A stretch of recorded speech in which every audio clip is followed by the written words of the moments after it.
Dad perfect events. The night I found out I wasn't invited to my own son's rehearsal dinner, I was standing in my garage workshop in Phoenix, Arizona, looking at the check I'd just written for $12,000, the final payment for Timothy's wedding at that fancy resort in Scottsdale. I'd already covered everything else. The venue, the catering, the photographer, the open bar. Everything he and Brittany had circled in those glossy magazines she kept showing me. My name is Victor Coleman. I'm 58 years old, and I thought I was doing right by my boy. My late wife Margaret would have wanted to see this day.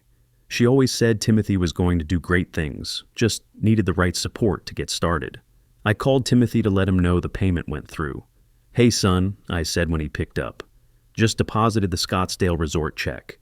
You're all set for Saturday." There was music in the background, laughter, the sound of people having a good time. "Oh, Dad, thanks," he said, but his voice sounded distant. "That's awesome.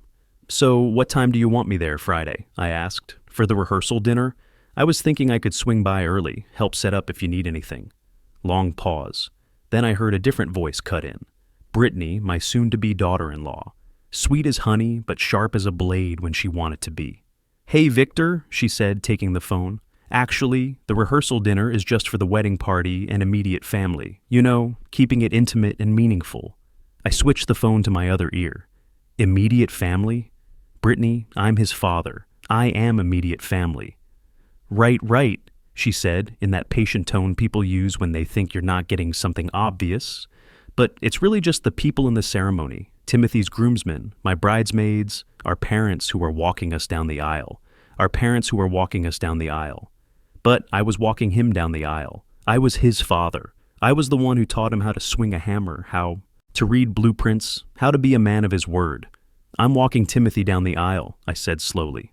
"Actually," Brittany said, and I could hear Timothy saying something in the background, "we decided my dad and Timothy's Uncle Carl will do it together.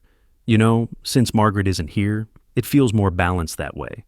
Uncle Carl, Margaret's brother who lived in Tucson and saw Timothy maybe 3 times a year.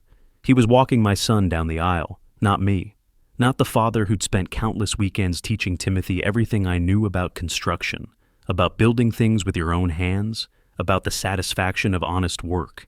"Timothy," I said, my throat getting tight. "Is that true?" He came back on the line, his voice small.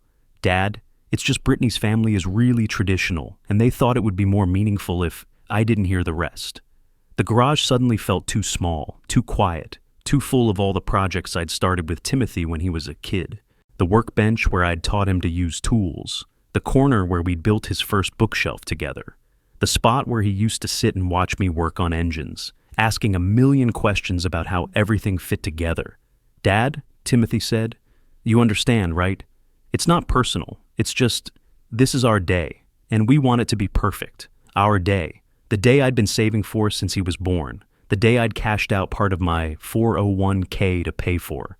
The day I'd sold Margaret's car to cover those last-minute upgrades Brittany insisted on."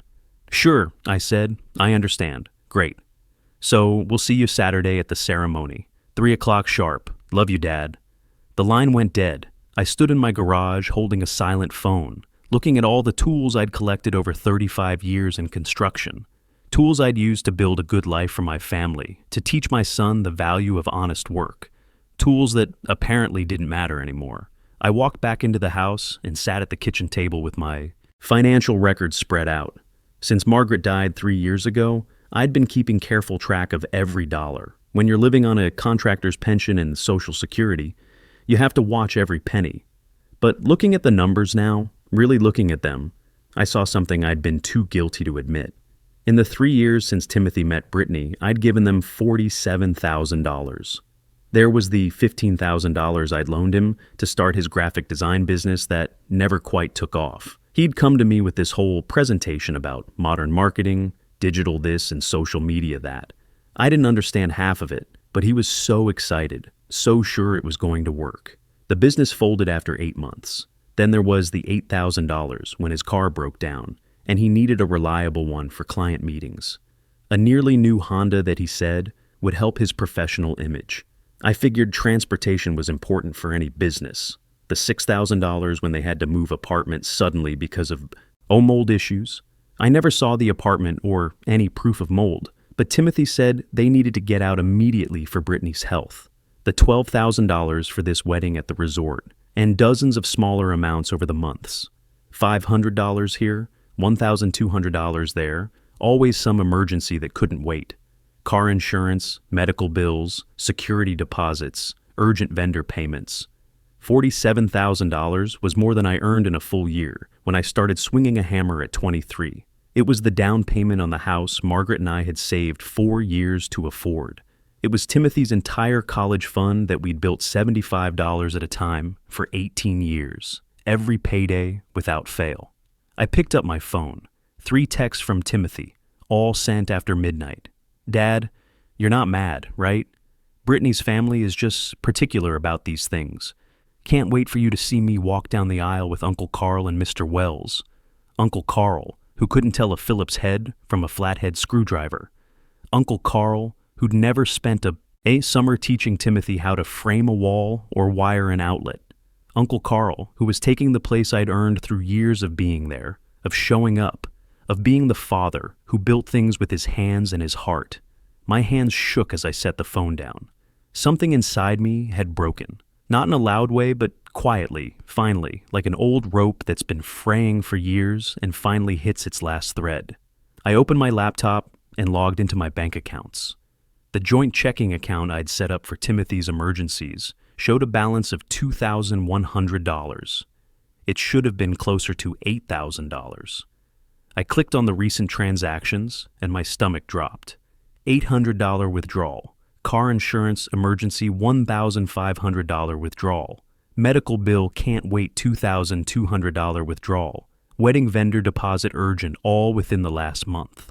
All while I was writing checks for wedding costs. All while they were planning to replace me with Uncle Carl, like I was some distant relative who might embarrass them at their fancy resort wedding. I called my bank. First National, this is Kevin. How can I help you? Hi, Kevin. This is Victor Coleman. I need to remove someone from my joint checking account. There was a pause, the sound of typing. All right, Mr. Coleman, let me pull up your account. Can I ask who you're removing? My son. Okay, sir. I'll need to verify some information, and then I can walk you through the process. I spent the rest of that morning making calls. The bank, my credit union, my investment guy, every account where Timothy had access. Every automatic transfer I'd set up to make his life easier. I closed them all. When I finished, my hands were steady for the first time in hours. That afternoon, I drove to a coffee shop across town and ordered black coffee I didn't really want. I just needed to be somewhere that wasn't my house, somewhere that didn't echo with Margaret's absence and Timothy's betrayal, somewhere I could think clearly about what I'd just discovered. The coffee shop was mostly empty. A few college kids with laptops, an older woman reading a paperback novel. Normal people living normal lives, not discovering their children had been systematically bleeding them dry while planning to humiliate them in public. I was halfway through the coffee when my phone rang. Timothy. I stared at the screen for a moment, watching it vibrate against the table. Part of me wanted to ignore it, but I needed to hear what he'd say. Dad? His voice was tight, angry. What did you do? What do you mean? The bank called me. They said you removed me from your accounts, all of them. That's right. Why would you do that? He wasn't asking, he was demanding. Like, I owed him an explanation for controlling my own money. Because I'm not a bank, Timothy. I'm your father. I don't understand what that's supposed to mean. I set the coffee down carefully. The woman with the paperback was glancing over, probably wondering why some old guy was having a family argument. In public, it means I'm done being treated like an ATM with a heartbeat. That's not fair, he said, his voice rising. We needed that money. My business is just getting started and we have expenses. So do I. You're retired. What expenses do you have? I laughed, a bitter sound that surprised even me. I'm 58, Timothy, not dead. I have a mortgage, utilities, medical bills, car insurance. I have a life beyond writing checks for your emergencies. You have plenty of money, he shot back. You're just being petty because of the rehearsal dinner thing. Petty? The word hit like a slap. The rehearsal dinner thing? You mean the part where you replaced me with Uncle Carl? Where you decided the father, who taught you everything about building and fixing and being a man, wasn't good enough to walk you down the aisle? It's not about good enough. It's about what Brittany's family wants. They're traditional. Traditional? I stood up, pacing to the window. I paid $47,000 over the last 3 years. Timothy, $47,000. That's not traditional. That's a down payment on a house. That's a new truck. That's 2 years of my pension. Silence on the other end. The college kids were staring now too. I turned away from them, lowering my voice. And you know what? I continued. I was happy to do it. I wanted to do it because you're my son and I love you. But I'm not paying for the privilege of being treated like I don't matter. Dad, you're overreacting. No, I said. I'm finally reacting appropriately. What's that supposed to mean? It means the bank is closed, Timothy. Permanently. I could hear him breathing fast and shallow. You can't do this. Not now. The wedding is in 2 weeks. The wedding is paid for, I said. Every penny. You'll have your perfect day with Uncle Carl and all of Brittany's traditional family. We need money for the honeymoon, he said, his voice shifting softer now, pleading. We were counting on you to help with that. You always said you'd help us get started. I've given you $47,000 in 3 years, Timothy. You're started. More than started. 47? He sounded genuinely shocked. That can't be right. It's right. I have the records. Every check, every transfer, every time you called with an emergency that couldn't wait. Another long silence. I could picture him sitting there, maybe with Brittany next to him, coaching him on what to say next. Dad, he said finally, and his voice was cold now. Different. If you cut us off, you're going to regret this. Something in his tone made my blood run cold. It wasn't the voice of the little boy I'd taught to use a level. It wasn't the teenager who used to help me on weekend construction jobs for extra spending money. This was something else, something calculated. Is that a threat? It's a fact, he said. We'll handle this our way. The line went dead. I stood in that coffee shop, holding my silent phone, while strangers pretended not to watch the old man whose family was falling apart in public. 3 days passed. Quiet. Days. I worked on the truck, organized the garage, fixed the loose board on the back porch. Normal things that made me feel like I was taking pieces of my life back. Small repairs that actually stayed fixed, unlike the relationship with my son that I'd been trying to patch for years. Thursday morning, the doorbell rang. I opened it to find a man in his 40s, expensive suit, leather briefcase, the kind of polished smile that doesn't reach the eyes. Victor Coleman? Yes. He reached into his briefcase and pulled out a manila envelope. You've been served. My stomach dropped. Served with what? A lawsuit. Your son and his fiancée are suing you for breach of oral contract and promissory estoppel. They're seeking damages for financial commitments you allegedly promised but failed to deliver. He handed me the envelope and walked away without another word. I stood in my doorway holding the envelope like it was contaminated. A lawsuit. My own son was suing me. I went inside and sat at the kitchen table. My hands shook as I opened it. Complaint for breach of contract. Plaintiffs Timothy Coleman and Brittany Wells. Defendant Victor Coleman. I scanned the pages, my vision blurring. The defendant made repeated verbal promises to provide financial support for the plaintiff's business ventures and honeymoon expenses. The plaintiffs relied on these promises in good faith, making commitments they cannot now fulfill. The defendant willfully and maliciously withdrew promised support, causing significant financial and emotional distress. Amount sought: $15,000 for honeymoon expenses, business startup costs, and emotional distress. I read it 3 times before the words made sense.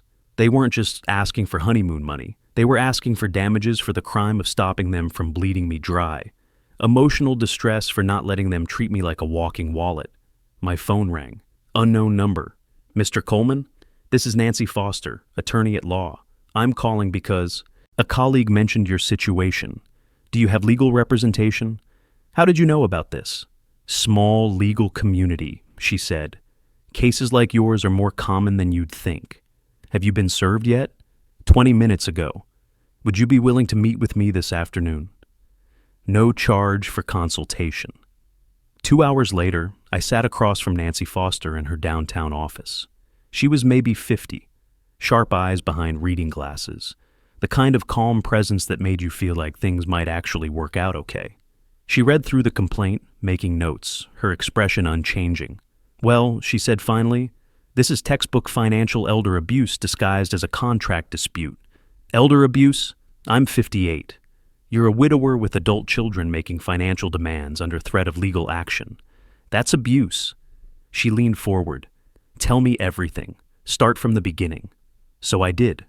The business support, the wedding costs, the joint accounts, the rehearsal dinner exclusion, uncle, Carl replacing me, the threat, all of it. Do you have documentation? She asked when I finished. Everything. Bank statements, canceled checks, text messages. I keep detailed records. For the first time, she smiled. Good. Because we're not just going to defend this lawsuit, we're going to destroy it. She pulled out a legal pad. Here's what's going to happen. They're claiming you made promises, but a promise to give a gift isn't legally enforceable unless it's in writing. And even if it were, you've already given them tens of thousands. Any reasonable person would say, you've more than fulfilled any moral obligation. What about the emotional distress claim? Desperation, Nancy said. People who file suits like this are usually in financial trouble and see a parent as an easy target. They expect you to fold because you love your son and don't want the embarrassment. I'm not folding, I can see that. She made another note. We'll file a response denying all claims, then we'll counterclaim for harassment and abuse of process. If they really want to push this, we'll demand they repay every penny you gave them over the past 3 years. Over the next week, Nancy and I built our case.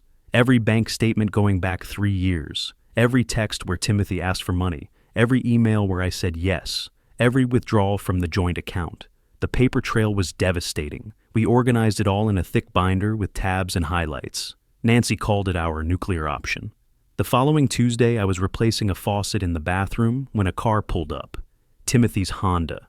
He got out, wearing sunglasses despite the cloudy day, and walked toward me like he owned the sidewalk. We need to talk, he said. I have a lawyer now, Timothy. You should talk to her. I'm not here about the lawsuit. He crossed his arms. I'm here about the wedding. My chest tightened. What about it? He took off his sunglasses. His eyes were red, but I couldn't tell if it was from anger or something else.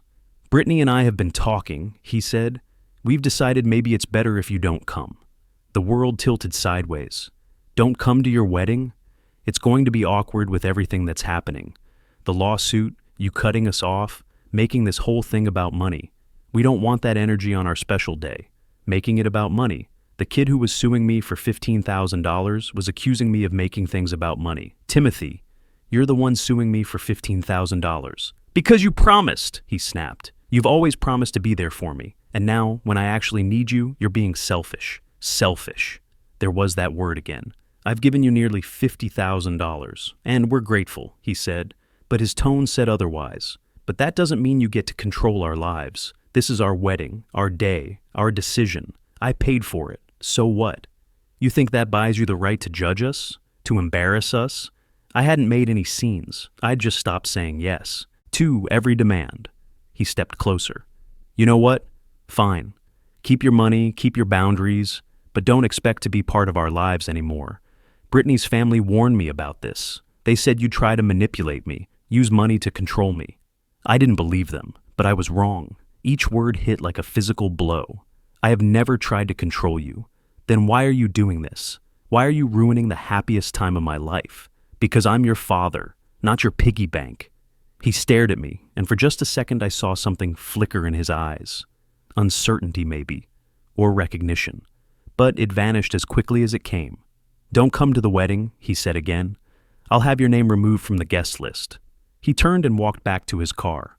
I stood in my driveway, tools in my hands, watching my son drive away from the house where I'd raised him, where I'd taught him everything I knew about being a man. That night, I called Nancy. He uninvited me from the wedding. I'm sorry, Victor. Don't be. I think it clarifies things. How so? Now I know exactly who I'm dealing with. Nancy's voice hardened. Then let's give them the fight they asked for. 2 weeks later, we stood in a courtroom. Not a big dramatic room like in movies, just a small civil court chamber with fluorescent lights and worn carpeting. Timothy and Brittany sat with their lawyer on one side. I sat with Nancy on the other. The judge was a woman in her late 50s, Judge Patricia Reynolds, with reading glasses on a chain and the demeanor of someone who'd heard every excuse ever invented. Timothy's lawyer went first. young, overconfident, the kind of attorney who probably charged by the syllable. Your Honor, this is a straightforward case of promissory estoppel. Mr. Coleman made repeated specific promises to fund his son's business ventures and honeymoon expenses. The couple relied on these promises in good faith and are now left in financial distress due to his capricious withdrawal of support. Capricious. As if stopping someone from bleeding you dry was a whim. He presented their evidence. Text messages where I'd said, "Don't worry, I'll help." Emails where I'd written, "I want you to have the wedding you're dreaming of." Voicemails where I'd told Timothy, "I've got you covered," all taken out of context, all twisted to look like binding contracts. Then Timothy testified. He wore a dark suit, hair slicked back, looking like the responsible young man I'd raised. "My father has always been my rock," he said, his voice trembling slightly. "After Mom died, he promised he'd take care of me, that I'd never have to worry." He dabbed his eyes with a tissue.